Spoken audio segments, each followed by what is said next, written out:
आज आमच्या घरी पित्रा असल्यामुळे मी स्पेशल बेसन वडी बनवणार आहे। त्यासाठी हे साहित्य काढले। तुम्ही एका मिक्सरच्या जारमध्ये चांगलं बारीक करून घ्यायचं आहे। एकीकडे तेल टाकून कढईमध्ये तेल टाकून मोहरी आणि जिऱ्याला फोडणी द्यायची आहे। तेल तापलं आहे त्याच्यामुळे बघा कसे तडतड करते, म्हणजे चांगलं तेलामध्ये गरम होतं येते, त्याच्यामुळे एक चांगली टेस्ट येते। आणि त्याच्यामध्ये थोडीशी हळद टाकायची आहे आणि चांगलं परतून घ्यायचं। त्याच्यामध्ये थोडासा मसाला टाकायचा आहे जो आपण काढलेला आहे आणि त्याच्यामध्ये थोडेसे कट केलेला लसूण टाकायचा आहे आणि चांगलं परतून घ्यायचं आहे। त्याच्यामुळे एक चांगला वास पण येतो आणि टेस्ट पण छान लागते आणि चांगलं असं परतून घ्यायचं आहे। त्याच्यामध्ये थोडंसं आता पाणी टाकायचं आहे आणि एका वाटीमध्ये चाळून बेसन टाकायचं आहे आणि पाण्यामध्ये मिक्स करून ठेवायचं आहे।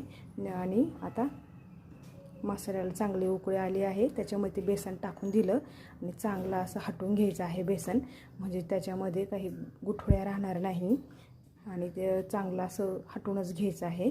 आणि एका साईडला एका ताटावर तेल लावून घ्यायचं आहे जेणेकरून खाली वडी चिपकणार नाही, हे तुम्ही बघू शकता। आणि आता त्याच्यावरून हळूहळू थोडीशी कट केलेली कोथिंबीर टाकायची आहे आणि हलक्या हाताने थापटायचं आहे।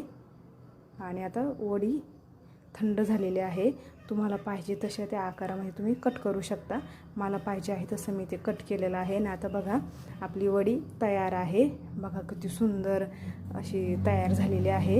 इतर वेळेस कधी अशी बनत नाही, ज्या ते वेळेला त्याचं महत्त्व असतं आणि त्यामुळे हे स्पेशल बनवले आहे।